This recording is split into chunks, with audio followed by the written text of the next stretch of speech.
पूजा प्रकरण। देव यज्ञ पूजन संबंधी जानने योग्य कुछ आवश्यक बातें। इसमें जो है तो वो जानकारी दी गई है जो हर व्यक्ति को रखनी चाहिए। जो पूजा करते हैं, जो सनातनी हैं, उनको ये हर जानकारी होनी चाहिए। तो आइए देखते हैं क्या क्या है। पंचदेव। पंचदेव किसे कहते हैं? तो आदित्यम गणनाथम च देवीम रुद्रम च केशवम पंचदैवत्यमित्युक्तम सर्वकर्मसु पूजयेत। यानी आदित्यम सूर्य, गणनाथम गणेश, देवी मतलब देवी जी, रुद्रम यानी शिव और केशवम यानी भगवान विष्णु। यानी सूर्य, गणेश, दुर्गा, शिव और विष्णु, ये जो है तो पंचदेव कहे गए हैं। इन्हीं की पूजा होती है हर पूजा में। और यही पंचायतन के देवता भी हैं। इनकी प्रतिष्ठा, मंदिर में प्रतिष्ठा जो की जाती है इन्हीं देवताओं की जाती है। इन्हीं का ही विधान है वेद में। और या तो फिर इनके अंश अवतारों की होगी जो इनके संबंधी देवता होंगे। अगला है अनेक देव मूर्ति पूजा प्रतिष्ठा विचार। एका मूर्तिर्न संपूज्या गृहिणा स्वेष्टमिच्छता अनेक मूर्ति संपन्न सर्वान् कामान अवाप्नुयात्। एका मूर्तिर्न संपूज्या, गृहिणी जो होते हैं, गृहस्थ लोग, उनको एक मूर्ति की पूजा नहीं करना चाहिए। अगर वह अपनी कामनाओं की पूर्ति चाहते हैं कि हम जो सोचते हैं पूर्ण हो, तो उनको अपने इष्ट के साथ अनेक मूर्तियों की पूजा करना चाहिए। यानी सभी देवताओं की पूजा करनी चाहिए। अगला देखें। किंतु गृहे लिंगद्वयं च नार्च्या गणेश त्रित्रयं तथा शंखद्वयं तथा सूर्यो नार्यो शक्तित्रयं तथा द्वे चक्रे द्वारिकायास्तु शालग्रामशिलाद्वयं तेषां तु पूजने नैव उद्वेगं प्राप्नुयात् गृहे। यहाँ कहते हैं गृहे लिंगद्वयं नार्च्या, मतलब दो लिंग की अर्चना नहीं करना चाहिए, पूजा नहीं करना चाहिए। घर में दो लिंग नहीं रखना चाहिए। गणेश त्रितयम तथा, और गणेश, तीन गणेश नहीं रखने चाहिए एक अपने घर में। शंखद्वयम, दो शंख नहीं रखने चाहिए। तथा सूर्यो नार्यो, यानी सूर्य भी दो नहीं रखने चाहिए। शक्ति त्रयम तथा, और तीन जो है तो देवियों की मूर्ति नहीं होनी चाहिए। द्वे चक्रे, द्वे चक्रे मतलब होता है गोमती चक्र, गोमती चक्र दो नहीं रखना चाहिए। द्वारकायास्तु शालग्राम शिलाद्वयम, शालिग्राम की जो है तो दो शिला नहीं रखनी चाहिए, घर में नहीं पूजना चाहिए। तेषां तो पूजनेन एव उद्वेगम प्राप्नुयात् गृहे। अगर इनकी ऐसी पूजा कर रहे हैं तो निश्चित रूप से आपको अशांति की प्राप्ति होगी। अगला देखें। शालिग्राम शिलायास्तु प्रतिष्ठा नैव विद्यते। शालिग्राम की प्राण प्रतिष्ठा नहीं होती है।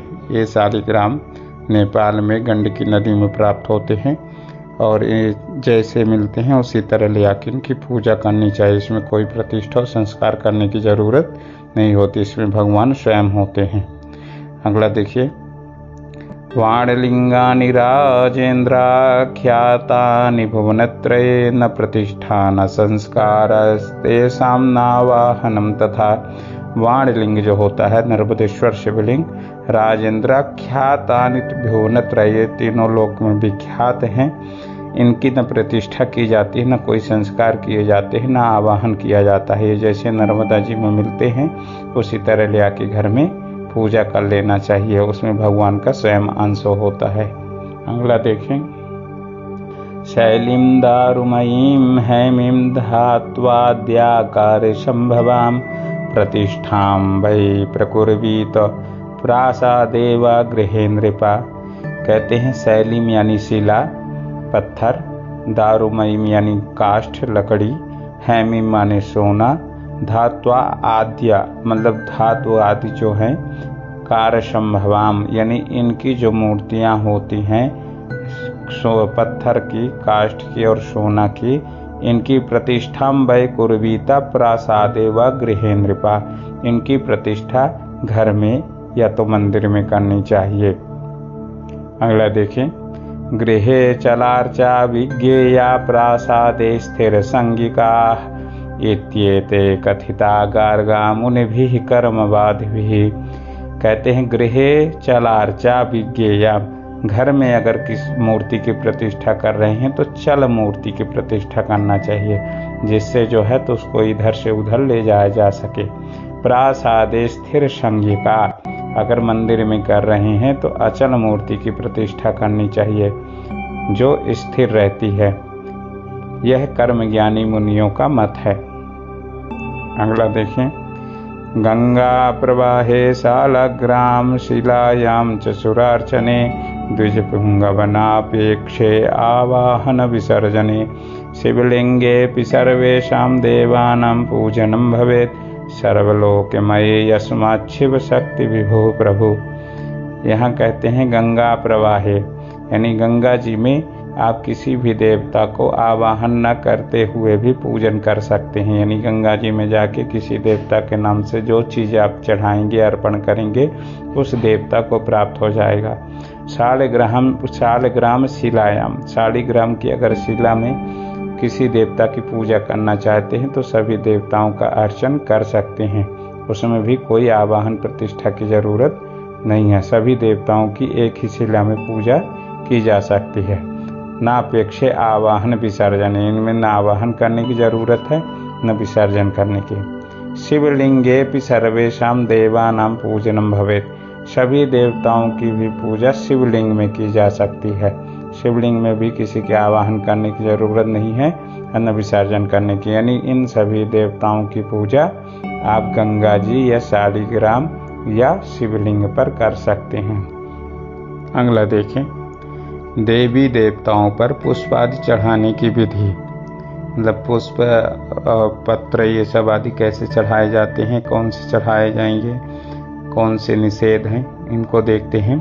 तो यथोत्पन्नम तथा अर्पणम, कहा जैसे जो है तो उत्पन्न होते हैं पुष्प आदि, यानी देव पूजन में फूल और फल अधोमुख यानी उल्टा नहीं चढ़ाना चाहिए।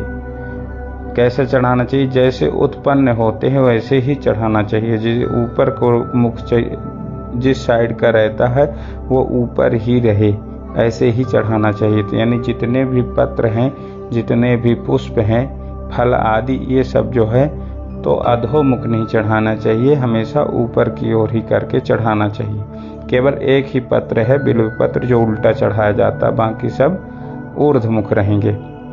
पत्रम वा यदि वा पुष्पम फलम नेष्टम अधोमुखम, देखिए दूसरे नंबर में दिया है, अर्थात पत्र पुष्प फल उत्पन्न होते समय इनका मुख ऊपर की ओर होता है, अतः भगवान को अर्पण करते समय पत्र पुष्प फल का मुख ऊपर की ओर ही रखना चाहिए। तीसरा नंबर देखिए, दूर्वा स्वाभिमुखाग्राह स्युः बिल्व पत्र मधोमुखम तुलस्यादिपत्रम आत्माभिमुखम युज्यमेव समर्पणीयम। कहते हैं कि दूर्वा जो है स्वाभिमुख होना चाहिए, अपने तरफ मुख करके। बिल्व पत्रम अधोमुखम, और बिल्व पत्र जो है तो अधोमुख होना चाहिए। तुलस्यादि पत्रम जो है आत्माभिमुखम, अपने तरफ मुख करके ही चढ़ाना चाहिए। यानी देखिए अर्थ में क्या लिखा है, दूर्वा एवं तुलसी दल के अग्रभाग को अपनी ओर तथा बिल्व पत्र को अधोमुख यानी उल्टा नीचे की ओर मुख करके ही चढ़ाएं। अगला देखिए चौथा नंबर, गंधोदकेन चैतानि त्रिः प्रोक्षैव प्रपूजयेत्, यानी कहते हैं कि फूलों को जब चढ़ाना होता है तो उसको धुलने के लिए जल में नहीं डुबाना चाहिए, उसमें संप्रोक्षण कर देना चाहिए, केवल जल सिंचन करके इसके बाद जो है तो देवताओं को चढ़ा देना चाहिए। मध्यमानामिकांगुष्ठै पुष्पम संगृह्य पूजयेत्, यानी मध्यमा जो बीच वाली उंगली है हाथ की, अनामिका यानी बीच वाली के बगल में जो छोटी वाली से बगल में है उसको, और अंगूठा 3 को मिला करके ही कोई भी पुष्प आदि चढ़ाना है तो भगवान को अर्पण करना चाहिए।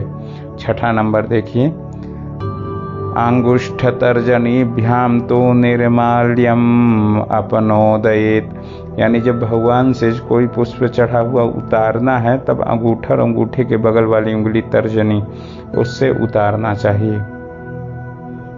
अगला देखें, तुलसी दल चैन में निषिद्ध समय, यानी तुलसी दल जब तोड़ रहे हैं तो उसमें कौन से समय पे तोड़ना चाहिए, कौन सा निषेध है उसकी जानकारी है इसमें। संक्रांति, द्वादशी, अमावस्या, पूर्णिमा, रविवार और संध्या के समय तुलसी को तोड़ना निषिद्ध है। यानी संक्रांति हो, द्वादशी हो, अमावस्या की तिथि हो, पूर्णिमा तिथि हो अथवा रविवार हो और संध्या का समय हो तो तुलसी को नहीं तोड़ना चाहिए। यदि विशेष आवश्यक भगवान विष्णु के पूजन हेतु हो तो नीचे लिखे मंत्र अथवा भगवान विष्णु का स्मरण करते हुए तोड़ सकते हैं। तो इस मंत्र को बोल करके तोड़ना चाहिए। त्वदंग संभवेन त्वां पूजयामि यथा हरिम तथा नाशय विघ्नं मे ततो यान्ति परागतिम। ये मंत्र बोल करके तोड़िए। निषिद्धे दिवसे प्राप्ते गृहिणीयात् गलितं दलम तेनैव पूजां कुर्वीता न पूजा तुलसीं विना। यानी कहते हैं कि अगर निषिद्ध दिवस में पूजा कर रहे हैं तो जो तुलसी के पत्र जो है तो वृक्ष से गिर गए हैं गल करके या टूट कर किसी तरह, तो उन्हीं का संग्रह करके भगवान की पूजा कर लेना चाहिए, क्योंकि भगवान की पूजा बिना तुलसी से होगा नहीं। इसलिए वही तुलसी संग्रहित करके कर लेना चाहिए। अगला देखें। शालग्राम शिलार्चार्थं प्रत्यहं तुलसी क्षितौ तुलसीं ये विचिन्वन्ति धन्यास्ते करपल्लवाः संक्रांत्यादौ निषिद्धेऽपि तुलस्य वचयः स्मृतः। यहाँ कहा गया है कि शालिग्राम की पूजा के लिए निषिद्ध तिथियों में भी तुलसी तोड़ लेना चाहिए, क्योंकि शालिग्राम भगवान की जो है तो पूजा बिना तुलसी से नहीं होगी। अगला देखिए। बेलपत्र तोड़ने का निषिद्ध काल। अमारिक्ता सुसंक्रांत्यामष्टम्यां हिन्दुवासरे बेलपत्रं न छिन्दाच्छिन्दाच्चेन्नरकं व्रजेत्। यानी कहा गया है अमावस्या, रिक्ता तिथि, रिक्ति चतुर्थी, अष्टमी, नवमी, चतुर्दशी तिथियों को और संक्रांति में के समय और सोमवार का दिन हो तो बिल्वपत्र नहीं तोड़ना चाहिए। ये निषेध काल है। अर्पितान्यपि बिल्वानि प्रक्षाल्यापि पुनः पुनः शंकरायार्पणीयानि न नवानि यदि क्वचित। कहते किंतु बिल्वपत्र शंकर जी को बहुत प्रिय है, अतः निषिद्ध समय में पहले दिन का रखा बिल्वपत्र भोलेनाथ पर चढ़ाया जा सकता है, क्योंकि ये बासी नहीं होता है। अर्पितान्यपि बिल्वानि प्रक्षाल्यापि पुनः पुनः शंकरायार्पणीयानि न नवानि यदि क्वचित। देखिए यहाँ कहा गया है कि अगर मान लीजिए कि बिल्वपत्र नहीं है, नूतन बिल्वपत्र नहीं मिला है, तो आप जो भोलेनाथ पर चढ़ा हुआ है, शिव पर चढ़ा हुआ बिल्वपत्र, उसको धो करके बार बार चढ़ा सकते हैं। बिल्वपत्र तोड़ने का मंत्र। अमृतो भव श्रीवृक्षा महादेव प्रियः सदा गृह्णामि तव पत्राणि शिव पूजार्थमादरात्। आगे देखिए। बासी फूल। बासी जल फूल का निषेध। वर्ज्य पर्युषितं पुष्पं वर्ज्य पर्युषितं जलम न वर्ज्य तुलसी पत्रम न वर्ज्य जाह्नवी जलम न पर्युषित दोषोस्ति तीर्थतो यस्य चैवहि। कहते हैं वर्ज्य पर्युषितम पुष्पम, अगर बासी पुष्प है तो भगवान पर नहीं चढ़ेगा, अगर जल बासी है तो भगवान पर नहीं चढ़ेगा। न वर्ज्यम तुलसी पत्रम, तुलसी पत्र बासी नहीं होता है, इसे तुलसी पत्र चढ़ा सकते हैं। न वर्ज्य जाह्नवी जलम, अगर गंगा जी का जल है तो भी बासी नहीं होता है। पर्युषितम दोषोस्ति तीर्थ तो यस्य चैवहि, अगर मान लीजिए कि वो किसी तीर्थ का जल है, कहीं तीर्थ से लाया गया है, तो वो भी जो है तो बासी नहीं होता, वो भी चढ़ सकता है। यानी यहाँ समझिए कि फूल जो है और जल बासी होते हैं, परंतु तुलसी पत्र, गंगा जल और तीर्थों का जल कभी बासी नहीं होता है, इसलिए आप उसको चढ़ा सकते हैं। अगला देखें। न निर्माल्यम भवेद वस्त्रम स्वर्ण रत्नादिभूषणम। कहते हैं वस्त्र, यज्ञोपवीत और आभूषण में भी निर्माल्य का दोष नहीं आता है, यह पवित्र होते हैं। न पर्युषित दोषोस्ति मालकार्य गृहेषु च अगर जो है तो माली के घर में रखे हुए फूल हैं, माला रखी है, तो कभी भी जो है तो बासी नहीं होता, यानी माली के घर का फूल कभी बासी नहीं होता है। तस्य माला भगवतः परम प्रीतिकारिणी शुष्का पर्युषिता वापि न दुष्टा भवति क्वचित। कहते तुलसी की ही एक तरह का पौधा होता है जिसका दोनों पौधा, यह पौधा भगवान विष्णु को बहुत प्रिय है। स्कंद पुराण में आया है कि दोनों पौधा की माला भगवान को इतनी प्रिय है कि वे इस पौधे को सूख जाने पर भी स्वीकार कर लेते हैं। अगला देखिए, मणिरत्न सुवर्णादि निर्मितम कुसुमोत्तमं तत्परम कुसुमं प्रोक्तम अपरम चित्रवस्त्रजम पराणाम च निर्माल्यत्वं न विद्यते वस्त्रमभ्युक्षणात् शुध्येत्। यहाँ कहा जा रहा है कि मणि रत्न सुवर्ण वस्त्र आदि से बनाए गए फूल कभी वासी नहीं होते हैं। इन्हें गंगा जल से प्रोक्षण कर पुनः फिर से चढ़ाया जा सकता है।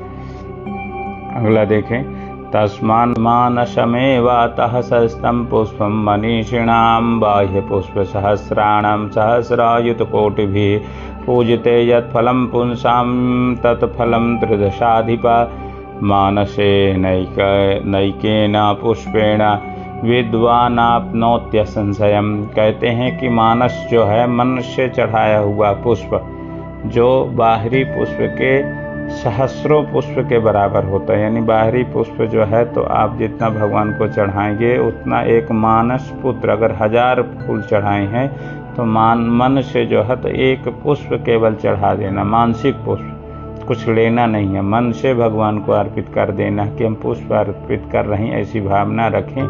इससे आपको हजारों पुष्पों का फल प्राप्त हो जाता है, जो नारद जी ने जो है तो इंद्रदेव को बताया था। अगला देखिए, सामान्यतया निषिद्ध फूल, यह उन निषेधों को दिया जा रहा है जो सामान्यतया सब पूजा में सब फूलों पर लागू होते हैं। निर्माल्यम द्विविधम प्रोक्तम उत्सृष्टम घ्रातमेव च न क्रियांतर योग्यम तत्सर्वथा त्याज्यमेव हि। कहते हैं कि निर्माल्य कैसे कैसे होते हैं फूल, कहते भगवान को चढ़ाया हुआ निर्माल्य कहलाता है, यानी भगवान पर चढ़ गया तो दोबारा उस फूल को नहीं चढ़ा सकते। या सूंघा हुआ, अघ्रातमेव यानी सूंघ लिया गया हो, अंग में अगर उसको लगा दिया गया हो, शरीर के अंग में अगर स्पर्श करा दें, इस कोटि में सारे जितने फूल हैं ये सब इसी कोटि में आते हैं, निर्माल्य, यानी भगवान के चढ़ाने योग्य नहीं रह जाते। अगला देखें, मुक्ता भ्रमर में कम तू, यानी भौरे के सूंघने से फूल दूषित नहीं होता है, यानी ये फूल हम भगवान पर चढ़ा सकते हैं। अगला देखिए श्लोक है, इसका अर्थ पढ़ लेते हैं। जो फूल अपवित्र बर्तन में रख दिया गया हो, अपवित्र स्थान में उत्पन्न हो, आग से झुलस गया हो, कीड़ों से विद्ध हो, यानी उसमें बहुत सारे कीड़े लगे हों, सुंदर न हो, जिसकी पंखुड़ियाँ बिखर गई हो, जो पृथ्वी पर गिर पड़ा हो, जो पूर्णतः खिला न हो, जिसमें खट्टी गंध या सड़ाद यानी सड़न आ गई हो, सड़ गया हो, निर्गंध हो या उग्र गंध वाला हो, या तो गंधी ना हो, गंध हो तो उग्र गंध वाला हो, ऐसे पुष्पों को नहीं चढ़ाना चाहिए देवताओं पर। अगला देखिए, इसमें बताया गया जो फूल बाएं हाथ पहनने वाले अधो वस्त्र आक और रेकड़े पत्ते में रखकर लाए गए हों, वे फूल त्याज्य हैं। कलियों को चढ़ाना मना है, किंतु यह निषेध कमल पुष्प पर लागू नहीं होता, यानी कमल पुष्प पंखुड़ी को भी ले आ सकते हैं और उसको ले आकर के खिला करके चढ़ा सकते हैं।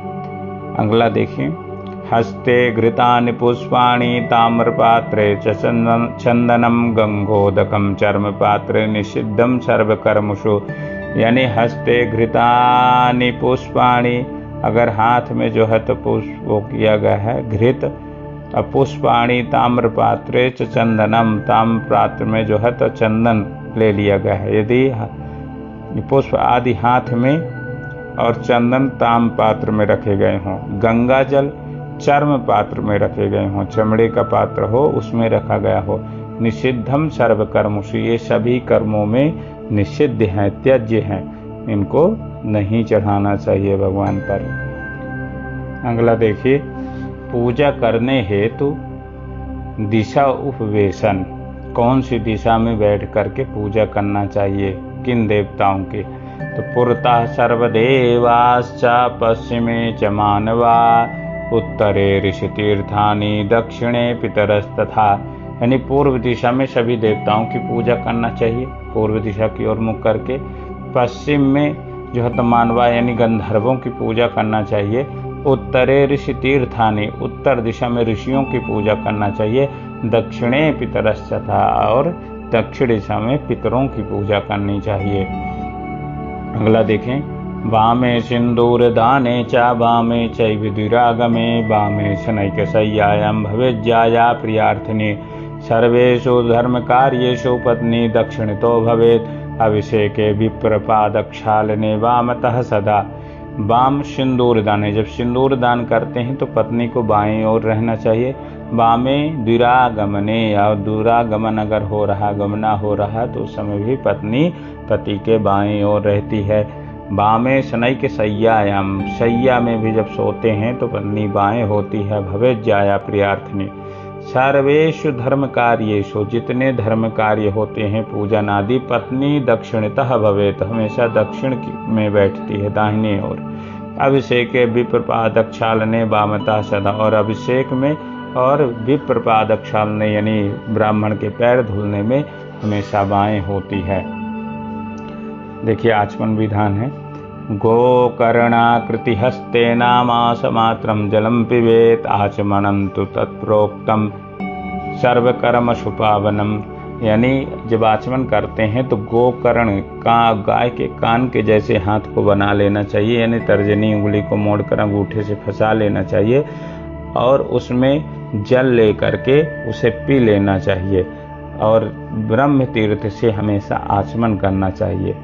तो जो कलाई है, कलाई के पास से ही जल को पीना चाहिए। ब्राह्मण के लिए जल की मात्रा हो कि हृदय तक पहुंच जाए, क्षत्रिय के लिए जल की मात्रा इतनी हो कि उसके कंठ तक, और वैश्य के लिए है कि उसके जिह्वा तक जो है तो उस जल को पहुंच जाना चाहिए, ऐसा विधान है।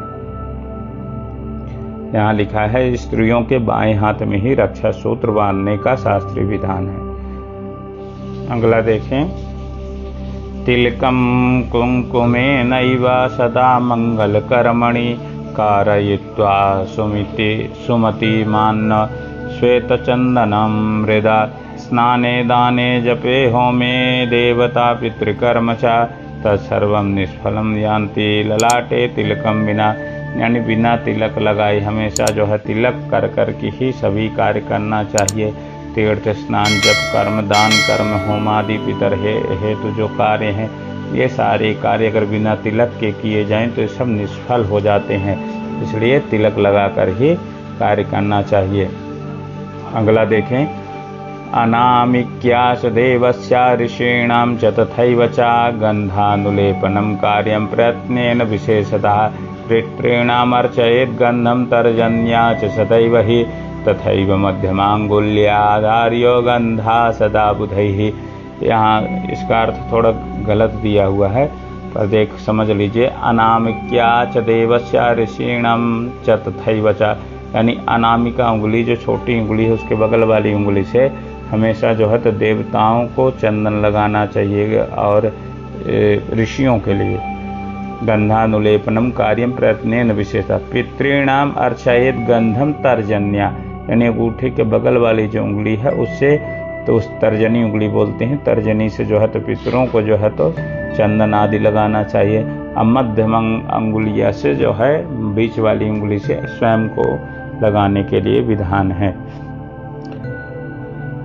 अगला देखिए, नाक्षतैरर्चेद् विष्णुं न तुलस्या गणाधिपं न दूर्वयाय चेत् दुर्गां बिल्वपत्रैश्च भास्करम्, यानी कहते हैं अक्षत भगवान विष्णु जी को नहीं चढ़ता है, ना तुलस्या गणाधिपम, तुलसी गणेश जी को नहीं चढ़ती है, दूर्वा दुर्गा जी को नहीं चढ़ता है, निषेध है, और बिल्वपत्रैश्च भास्कर यानी सूर्य को बिल्वपत्र नहीं चढ़ाना चाहिए। यानी अक्षत विष्णु भगवान को, तुलसी गणेश जी को और दूब दुर्गा जी को और बिल्वपत्र सूर्य को नहीं चढ़ाना चाहिए। शिवे विवर्जयेत कुंदम धत्तोरम च तथा हरौ देवी नामर्कमंदारो सूर्यस्य तगड़म तथा। कहते हैं भगवान शिव को कुंद यानी चमेली जात के वो नहीं चढ़ते हैं। हरि पर धतूर यानी भगवान विष्णु को धतूर फल नहीं चढ़ता। देवी को अकवन तथा सूर्य पर तगड़ नहीं चढ़ता है। अगला देखें, पर्णमूले भवेद व्याधि पर्णाग्रे पाप संभव जीर्ण पत्रम हरित्यायुः शिरा बुद्धि विनाशिनी। यानी पर्ण मूले जो पत्ते चढ़ाए जाते हैं, पत्तों का मूल भाग नहीं होना चाहिए और अग्रभाग नहीं होना चाहिए। अग्रभाग जीर्ण पत्र को तथा शिरा युक्त को चढ़ाने पर क्रमशः व्याधि पाप आयु क्षय एवं बुद्धि का विनाश होता है। यानी पत्ते के डंडी नहीं होना चाहिए और उसका अग्रभाग नहीं होना चाहिए और पुराना पत्ता जीर्ण नहीं होना चाहिए, कटा पिटा नहीं होना चाहिए। ऐसे पत्र को चढ़ाना चाहिए, उसकी डंडी तोड़ करके अग्रभाग को तोड़ के तब चढ़ाना चाहिए। अगर ऐसा करते हैं तो क्रमशः व्याधि होगा, बीमारियां होंगी, पाप होगा, आयु क्षय होगा एवं बुद्धि का नाश होगा। नागरवेल के पत्ते की डंडी व्याधि और अग्रभाग से पाप नहीं होता है। सड़ा हुआ पान आयु और शिरा बुद्धि को नष्ट करती है, अतएव दंडी अग्रभाग और शिरा को निकाल देवे। अगला देखें, ये तो पिंडास्त्रिता दर्भा यही कृतम पितृतर्पणम अमेध्या शुचिलिप्ता ये तेषाम त्यागो विधीयते। यानी कहते जिन कुशाओं के द्वारा पिंड दिए गए हों या जिनमें से जो है तो तर्पण कर दिया गया हो, ऐसे अमेध्य जो है तो अपवित्र कुशा को त्याग कर देना चाहिए। उससे फिर कोई पूजा पाठ आदि नहीं करना चाहिए।